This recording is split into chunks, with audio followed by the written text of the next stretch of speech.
6h30 toujours, on poursuit ici à Omaha Beach où la première vague d'assaut arrive et enregistre de lourdes pertes sous le feu allemand.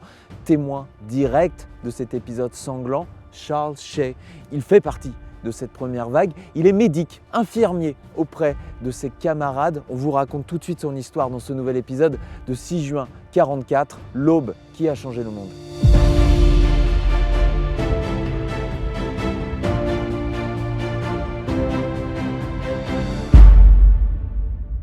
Alors nous sommes toujours sur Omaha Beach, côté est cette fois-ci. Le cimetière américain, le célèbre cimetière de Colville est d'ailleurs juste au-dessus de nous ici. Mais Christophe, on l'a dit, on va évoquer ici les medics, ces médecins, ces infirmiers qui débarquent ici à Omaha avec les soldats américains. On va en citer un en particulier dont le nom figure sur cette plaque qui leur rend hommage, c'est Charles Shea. Charles Shea, il est toujours en vie, il vit même pas très loin d'ici. Effectivement, si je choisis de t'emmener ici, c'est parce que Charles Shea débarque en ces lieux. Il vit maintenant en Normandie entre Caen et Bayeux. Il débarque à peu quelques 300 mètres de nous et j'ai eu l'occasion à de nombreuses reprises de discuter avec lui, d'être sur place ici avec des familles notamment. Et il débarque, un jeune gars de 19 ans, il faut que tu t'imagines, hein, et il vient de son Maine natal, il vit sur une réserve indienne, c'est un Penobscot, et c'est son premier jour de combat. Ce premier jour, il remplace en fait un médic qui est mort, lui en Italie, puisque la première division américaine, celle qui est assignée dans l'Est, comme tu dis, d'Omaha Beach, eh bien, prend pied après de nombreux autres débarquements. Alors justement, Christophe, j'ai envie de te dire non, on n'imagine pas. Il fait partie de cette première vague qui arrive ici à Omaha. Quel enfer ça doit être. Exactement, première vague, première rangée, il me l'a souvent dit. Il arrive dans le froid d'abord, dans ces barges de débarquement qu'on a bien décrites, qui ouvrent la porte en métal, ce sont des barges en bois. Et puis lui, il sort avec tous, il est dans l'eau, il n'est pas très grand, donc il a de l'eau jusqu'à la poitrine. Il monte, il descend parce que le fond de l'eau est avec des barres de sable, des bancs de sable. Et puis il arrive aux obstacles, il y a 24 rangées d'obstacles ici, un champ de mine pas loin de nous.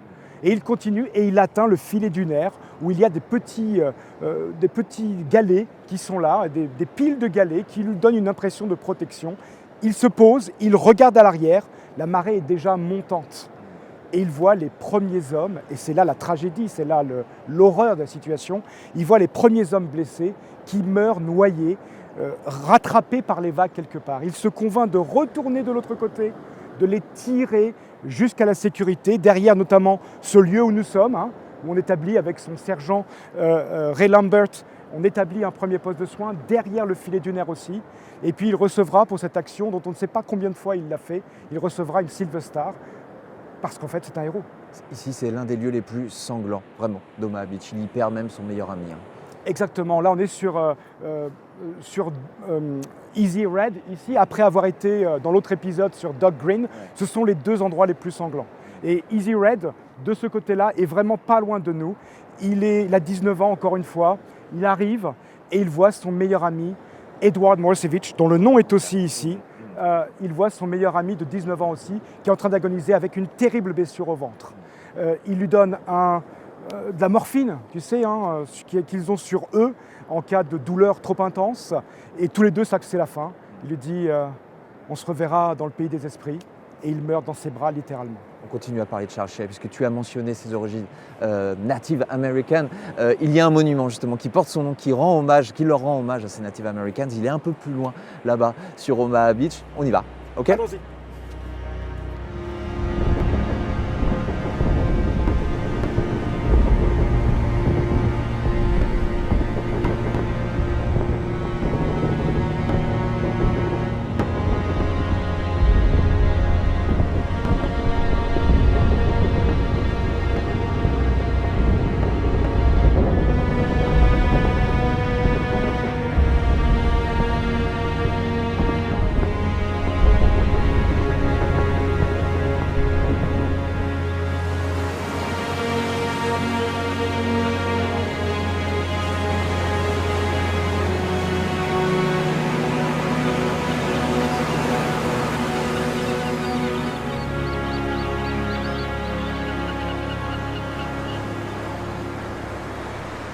Alors Charles Shea, il est avec nous ici, représenté par ce buste juste à côté sur ce mémorial et ce monument tout à fait à part parmi tous ces monuments que l'on croise sur les plages de débarquement en l'honneur des Native Americans. Exactement, en l'honneur des Amérindiens, tu as raison, il est complètement à part puisque ce n'est pas une unité en particulier, c'est l'ensemble des efforts des Amérindiens représentés par Charles ici aussi en buste.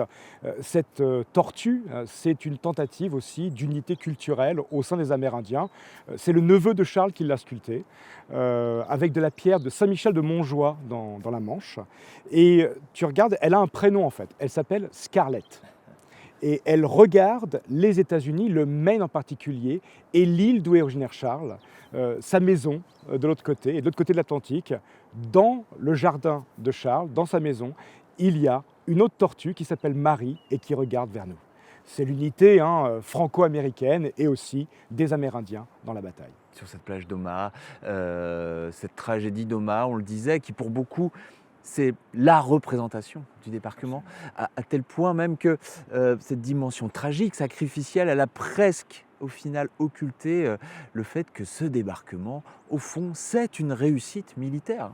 Je suis content que tu le dises parce que j'espère que ce sera perçu, au-delà de tout ce qu'on a raconté, que c'est un succès militaire, effectivement, que c'est une prise de pied. On est enfin sur le continent ouest européen. On n'est plus dans le sud, on n'est plus en Italie, on n'est pas sur le front de l'Est, on est dans l'ouest et on va pouvoir pousser les Allemands hors d'ici. Au prix quand même de la bataille de Normandie, presque 3 mois, et la réduction de la poche de Falaise le 22 août, il y a quand même 53 000 soldats alliés qui meurent ici, 200 000 blessés, prisonniers, etc. 20 000 Normands selon Jean Kellien.